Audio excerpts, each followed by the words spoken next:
আমার আগের ভিডিওতে দেখেছো গঙ্গা স্নান করে খাওয়া দাওয়া করে মোটামুটি ঘুরে ল্যাদ খেয়ে আমাদের সেই দিনটা কাটলো।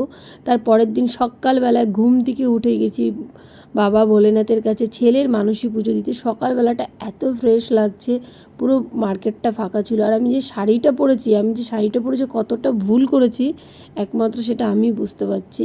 তো যাই হোক, আমাদের পুজো দিতে যাওয়ার কথা ছিল ভোর 4টের সময়, সেই পুজো দিতে যাচ্ছি আমরা সকাল 6টায়। কারণ আমার শ্বশুর ভুল করেছে, অ্যালার্মটা আমার শ্বশুরের বাজেই নি। তো নিজের ভুলটা স্বীকার করবে না, ফালতু বলে লাভ নেই। তো চলে এসেছি পুজো দিতে।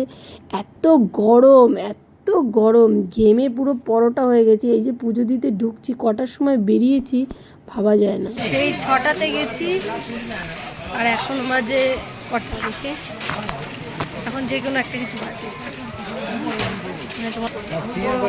খারাপ আর এই শাড়িটা পরে গরমে যেন পাগলা হয়ে যাচ্ছে।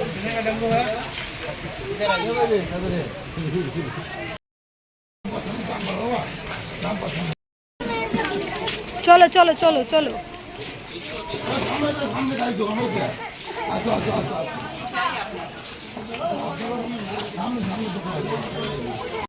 গরমে আমাদের ছোট্ট বেবিটা খুব রাগ করেছে আমাদের উপরে, এত রেগে গেছে। বাড়ি গিয়ে রান্না করে ছোট্ট বেবিকে ভাত খাইয়ে তারপরে ছোট্ট বেবি ঠান্ডা হয়েছে। ছোট্ট বেবিটা হলো আমার শ্বশুর, খুব খচে গেছিলো আমাদের উপরে। তো যাই হোক, আমরা চলে এসেছি বিকেল এই যে বোট রাইডিং করব, তো সেই লাগবে। চলো এখন আমরা যাচ্ছি সব বোট রাইডিংয়ে। আমার ছেলেও দেখো করে নিয়েছে। আমরা যখন আগে বোট রাইডিং করেছি কি ল্যান্ডিং আইল্যান্ড ছিল, পাত্রাটু ভ্যালি আইল্যান্ডে, তখন ও এটা পড়েছিল। নিজের সেফটি নিজে বুঝে গেছে। আমাদের টুনটুনি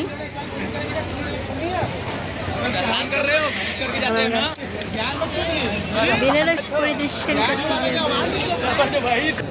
हमारा बंगाली ऐसी है, ठीक है। सत्तर मतलब में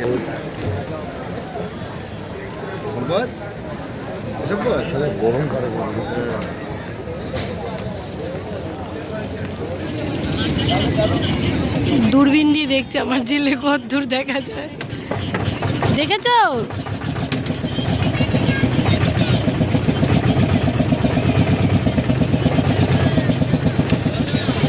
হামেদা বানু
আগেরবার যখন এসেছিলাম যেখানে আরতি হয় তো ওখানেই আরতি দেখি, তো এবার ভাবলাম না মন্দিরের সামনে যেহেতু আরতি হচ্ছে চলো নতুন ওইখান থেকেই চলো দেখা যাক। তো ওখান থেকে দেখে ওখানে সবথেকে বড় প্রবলেম কী হয়েছে বলে, এতটাই গরম তুমি যেখানেই বসবে তোমার সেখানটাই পাঁপড় ভাজা হয়ে যাবে। তো ওখানে একটুখানি বসে আরতি টারতি দেখে মনে হলো এবার রুমে যাওয়া যাক। রুমে গিয়ে একটুখানি বেরিয়েছিলাম একটু ঘুরতে, যেহেতু বেনারসে আজকে আমাদের লাস্ট ডে। তো এখান থেকে আমরা সোজা যাব রাম মন্দির। তো রাম মন্দিরে সুন্দর সুন্দর ভিডিও আসতে চলেছে, খুব সুন্দর সুন্দর।